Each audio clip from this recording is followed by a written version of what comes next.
My name is Eric, and I'm 34. My wife, Lisa, is 32. We've been married for 8 years, together for 10. I thought we had a good life, nothing perfect, but who has that? We both have decent jobs, a cozy home, and we'd even been talking about trying for a baby this year. Lisa has always been the fiery, opinionated type. Some call her confident, others might say she's overbearing. I loved that about her in the beginning. It made me feel like I was marrying someone who could take on the world. Over the years, though, that fire sometimes felt like it was directed at me more than life's obstacles. The first sign of trouble? It was small. A gut feeling. She started guarding her phone like it was the nuclear codes. Lisa was always one to share memes or random texts from her friends. But now? The phone was face down, locked, and she'd act irritated if I so much as glanced at it. Then came the late nights. She said it was work. Projects that just had to get done. Lisa works in marketing and deadlines are normal, but she used to complain about these exact late nights. Now, she seemed almost happy to stay late. I chalked it up to paranoia at first.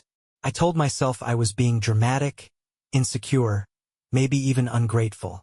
She had a good job, she was committed to her career, and I should be proud of her.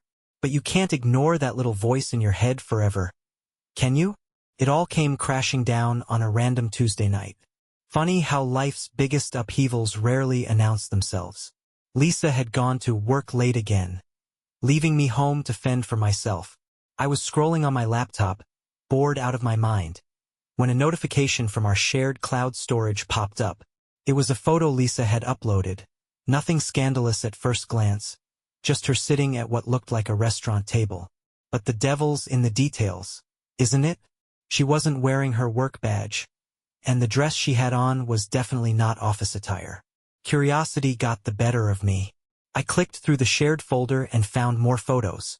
Her smiling at someone just out of frame, holding a cocktail, her hand resting on the table, and another hand resting on hers. A man's hand. My heart dropped. I felt like my chest was caving in, like the oxygen had been sucked out of the room.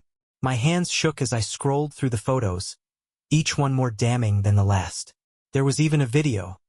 A short clip of her laughing as the mystery man leaned in close, whispering something into her ear. The intimacy was undeniable. That's when I made the mistake of checking her texts. Our phone plan is connected, and I remembered I could access her messages online. I'd never done it before. I didn't even think I'd ever need to. But tonight I did. There it was. A string of messages to someone named Mike. Sweet nothings. Inside jokes. Plans for their next work dinner. Felt like someone had taken a baseball bat to my gut. Can't wait to see you again, babe. Last night was amazing. She had written. His response. You're incredible, Lisa. I don't know how I got so lucky. I stared at the screen, my vision blurring with rage and disbelief. Lucky? He thought he was lucky? When Lisa got home that night, she looked radiant. Flushed cheeks, a glow that used to be for me but now felt like a cruel joke. She dropped her purse on the counter and started talking about her long day, without even looking at me. Couldn't hold it in. How's Mike? I asked, trying to keep my voice steady. She froze mid-step. Her head tilted slightly, but she didn't turn to face me. What are you talking about? She asked, her voice sharp, defensive. I stood up, holding my phone in my hand like a loaded weapon. You know, the guy you've been having work dinners with. The guy who thinks he's lucky to have you. Lisa finally turned around, her face pale. Her mouth opened like she was going to say something, but no words came out. That was all the confirmation I needed. Don't even try to lie to me, Lisa, I said, my voice rising. I saw the photos. I read the texts. Do you know how humiliating it is to find out your wife is sneaking around behind your back? She snapped out of her stunned silence and went straight into defense mode. It's not what you think, she said quickly. Mike is just a friend. The messages are exaggerated. He's just playful like that. Exaggerated? Babe? Last night was amazing? That's playful. I spat, the venom in my voice surprising even me. Her eyes darted around, and she folded her arms, her face twisting into something between anger and fear. Fine. Yes, we've been spending time together. But it's because I've been miserable, Eric. You don't notice me anymore. You don't compliment me, you don't make me feel special. I didn't mean for it to go this far, but you pushed me into this. That hit me like a truck. Not because I believed it. I knew it was a desperate attempt to deflect blame, but because it stung. The gall of her to twist her betrayal into my failure. So it's my fault you're screwing around with another man? I shouted. You could have talked to me, Lisa. You could have said something instead of sneaking around like a coward. Her eyes flashed with anger, and she threw up her hands. Oh, don't act like you're perfect, Eric. Maybe if you were a little more exciting, I wouldn't have to look elsewhere. That was it. The last straw. You don't have to look elsewhere anymore, Lisa, I said coldly. Because we're done. I'll be talking to a lawyer first thing tomorrow. Her face crumpled, but I didn't care. I walked out of the room, slamming the door behind me. For the first time in my life, I felt like a stranger in my own home. I barely slept that night.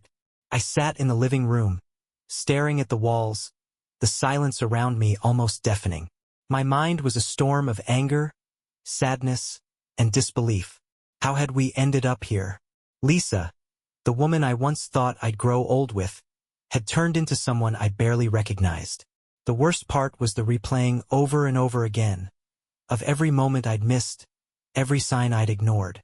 I thought about the nights she'd kissed me goodbye before her so-called work dinners. The way she smiled at me like everything was normal. It was sickening. A part of me wanted to cry, to let out the pain that felt like it was suffocating me. But the tears wouldn't come. Instead, the anger bubbled up, filling the void where my trust and love for Lisa used to be. At one point, I opened my phone and stared at her texts again, reading every word like I was trying to punish myself. You're incredible, Lisa. Last night was amazing. Those lines echoed in my head like a cruel taunt. I thought about confronting Mike, imagined storming into his workplace or calling him out in some public way. But what would that solve? He wasn't the one who made vows to me. Lisa did. She was the one who lied, who betrayed me, who turned our marriage into a joke. By morning, I wasn't the same man I was 24 hours earlier. Something in me had hardened. I was still hurt, but the sadness was giving way to something else. A determination. I wasn't just going to sit here and let her walk all over me.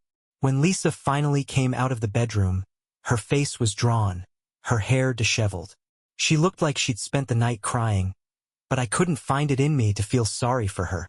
Eric, she started, her voice shaky. Don't. I cut her off, my voice cold and unfamiliar even to me. I don't want to hear it. I've heard enough. Her eyes filled with tears, but I turned away, refusing to let her manipulate me with the same emotions she'd trampled on. For the rest of the day, I went through the motions, but inside, I was already planning my next move. By the end of the week, I had clarity. Lisa didn't deserve a soft landing. She'd made her bed, and now she was going to lie in it. Divorce was inevitable, but I wasn't going to walk away quietly. I started by gathering every piece of evidence I could. The photos, the texts, the videos, I saved them all to a secure folder. I wasn't sure how messy things would get, but I knew I needed to protect myself. Meanwhile, Lisa tried to pretend everything was fine, as if I would suddenly forget she'd been unfaithful. She'd make weak attempts at reconciliation, offering to cook dinner, asking if we could talk. But I wasn't interested. You didn't want to talk when you were sneaking around with Mike, I reminded her coldly one night when she tried to bring up couples therapy. Her face crumpled again, but this time, I didn't feel the pang of guilt I once might have. I decided to take a few days away from the house to clear my head. I stayed with my brother, who, when I told him everything, offered the kind of unfiltered support only a sibling could. She's trash, man, he said. You deserve better. While I was gone, I started planning my next steps. I reached out to a lawyer to get advice on filing for divorce. The lawyer was thorough and practical, but when I mentioned the infidelity, her demeanor shifted. Do you have proof? She asked. I nodded, explaining the photos and texts. Good, she said. It'll help you during the proceedings. Judges don't look kindly on infidelity, especially if there are financial repercussions. Her words sparked an idea in me.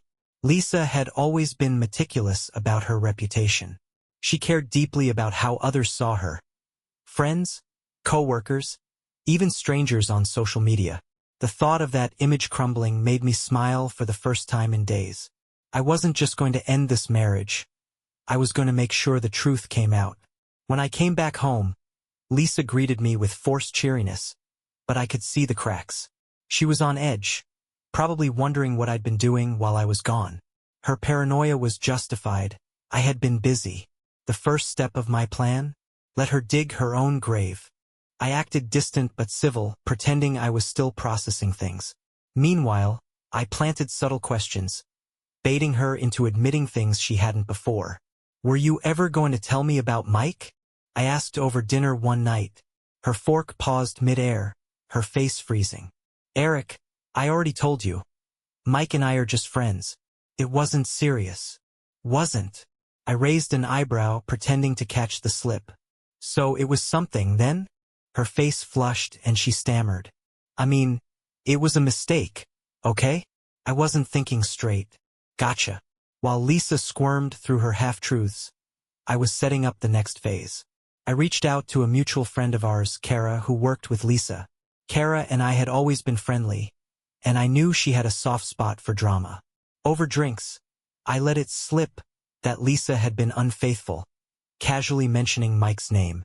Kara's eyes widened, and I could see the gears turning. "Oh my God," she said, barely hiding her excitement. "That's why she's been acting so weird at work. She's been taking long lunches and leaving early sometimes." People were starting to talk. I pretended to shrug it off, but inside, I was thrilled. Kara was exactly the kind of person who couldn't keep juicy gossip to herself. Sure enough, within a week, I started hearing whispers. Mutual friends were texting me, asking if it was true that Lisa had cheated. One even sent me a screenshot of a group chat where people were debating whether Lisa's work dinners were code for something else. The cherry on top? I found Mike on social media. His profile was public, and from his posts I pieced together that he wasn't just some random guy, he was married. Married. The hypocrisy was almost laughable. I decided to send Mike's wife a polite but direct message. I attached the photos and texts, keeping the tone sympathetic. "Hi. I'm not sure if you're aware, but I thought you deserved to know. Your husband has been having an affair with my wife. I'm sorry to be the one to tell you this." Her reply came within hours. "Thank you for telling me. I had my suspicions, but this confirms it. I'm so sorry you're going through this too." That's when the real fireworks began. If Lisa thought she could keep her affair under wraps, she severely underestimated how quickly karma works when you set the right wheels in motion. Mike's wife, her name was Sarah, turned out to be just as furious as I was. After our initial exchange, she messaged me again, detailing her confrontation with Mike. Apparently, he'd confessed everything when she showed him the screenshots. She told me she'd kicked him out of the house and was filing for divorce. But Sarah didn't stop there. She was a woman on a mission, and that mission was public accountability. She posted a scathing, detailed Facebook post about Mike's betrayal, tagging him and warning other women to stay away from homewreckers. To my surprise and delight, Lisa was name-dropped too. The post went viral within our small town. By the end of the day, Lisa's name was being whispered in every coffee shop and break room. Her co-workers were abuzz with the news, and it didn't take long for her boss to catch wind of the scandal. Lisa came home that night looking like she'd been hit by a bus.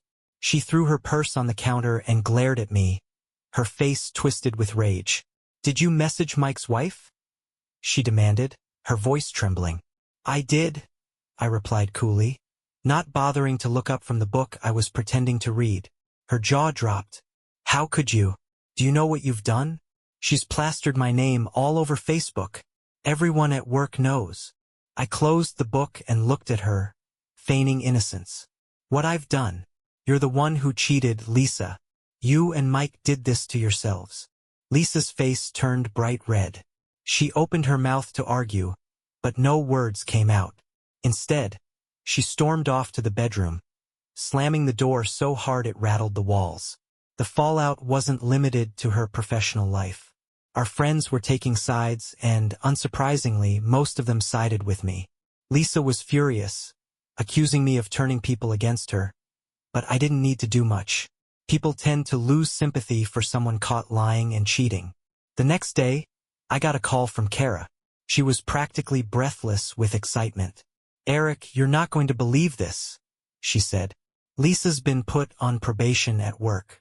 Apparently, the higher-ups aren't happy about her being involved in a public scandal." "Probation?" I asked, unable to keep the smirk out of my voice. "Yup," Kara confirmed.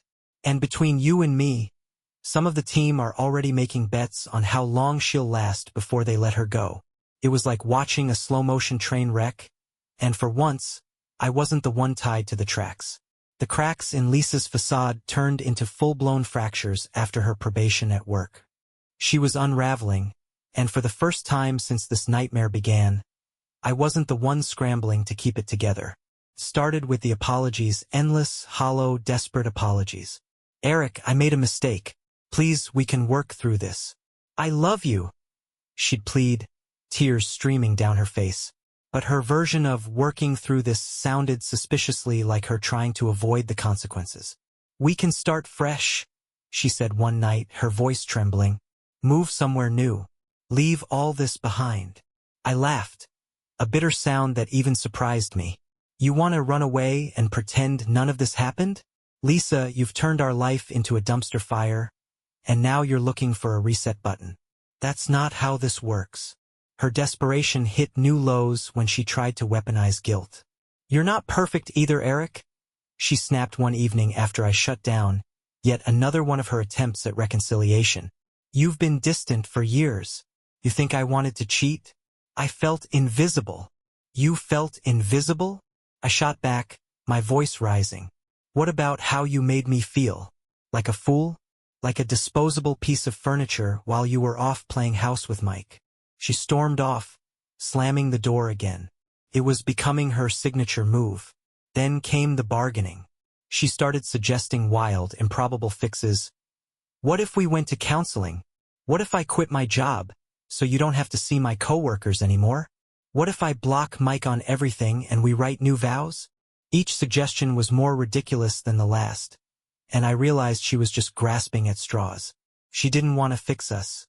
She wanted to fix her image. The final straw came when she cornered me one night with a wild, frantic look in her eyes. "Eric, please don't divorce me," she begged. "I'll sign a postnup. Anything you want. Just don't leave." I stared at her, a strange mixture of pity and disgust washing over me. "Lisa, this isn't just about me leaving," I said quietly. "It's about you breaking something that can't be fixed. No postnup or promise is going to undo what you've done." She broke down sobbing, but I didn't feel the pull to comfort her like I once would have. Instead, I stood up and left the room, leaving her alone with the mess she'd made. I filed for divorce the following Monday. My lawyer, sharp and no-nonsense, had all the paperwork ready to go. When I signed my name on the dotted line, I felt an odd mix of relief and grief. It wasn't just an end to my marriage. It was the end of the life I thought I had. Lisa wasn't home when I got back from the lawyer's office, so I left the papers on the dining table with a note. "Lisa, This is what happens when trust is broken. It's over. Please sign the papers and return them to my lawyer. We'll figure out the details of splitting everything later." She came home late that night, and I was in the bedroom packing some of my things when I heard her gasp. There was a long silence, and then I heard the sound of a chair scraping against the floor as she sat down. I braced myself for a fight, but when she finally came into the bedroom, she looked defeated. Her face was pale, and her eyes were red-rimmed, like she'd been crying on the drive home. "So that's it?" she asked, holding up the papers. Her voice was quiet, almost a whisper. "That's it," I said firmly. She let out a bitter laugh and shook her head. "You're really going to throw everything away over one mistake?" I stood my ground. "One mistake, Lisa? This wasn't a mistake. It was a series of choices. Choices to lie, cheat, and disrespect everything we built together. You threw it away the moment you decided I wasn't enough for you. She tried one last time to guilt me, her voice breaking as she said, Eric, I know I messed up, but I still love you. Doesn't that mean anything? I stared at her, my heart hardening further. If you loved me, you wouldn't have done this. Love isn't just words, Lisa. It's actions. And your actions made it pretty clear where your priorities are. For the first time, she didn't argue. She just nodded, clutching the papers to her chest like they were a life raft. Fine, she whispered. I'll sign them. The next morning, she was gone when I woke up. The divorce papers were still on the table, and signed, but I wasn't surprised. I knew Lisa too well. She dragged this out as long as she could, hoping I'd cave. But this time, I wasn't going to back down. The divorce wasn't quick or clean. Lisa made sure of that. She dragged her feet on signing the papers, tried to negotiate absurd terms, and even floated the idea of reconciliation to our mutual friends. But by then, the damage was done. No amount of backpedaling could fix what she'd destroyed. Months passed, and as the legal process crawled forward, I started to rebuild. I moved out of the house we once shared, settling into a modest apartment that felt more like home than our perfect suburban nest ever did. Friends who had distanced themselves during my marriage began reaching out again. They admitted, some sheepishly, that they'd always found Lisa abrasive, but hadn't wanted to stir the pot. Couldn't blame them. Lisa had a knack for controlling the narrative, and for years I'd let her. One night, over beers with my brother, he said something that stuck with me. You're different now, he said. Not in a bad way. You just seem lighter.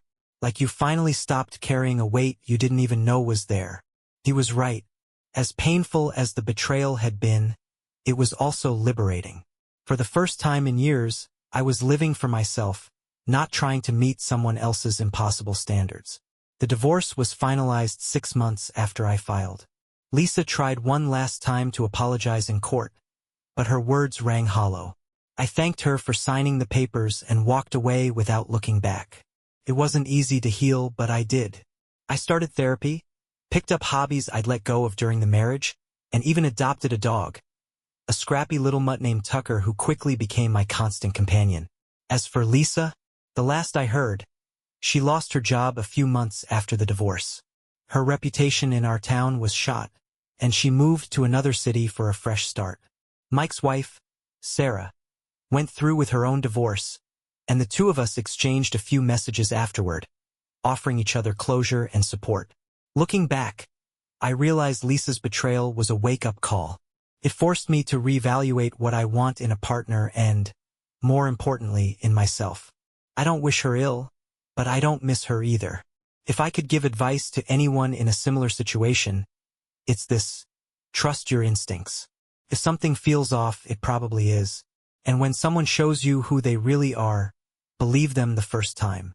Life is too short to waste on people who don't value you. Thank you for staying with me.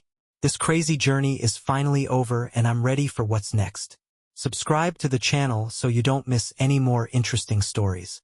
And leave a comment with what you would do in this situation. See you in the next videos.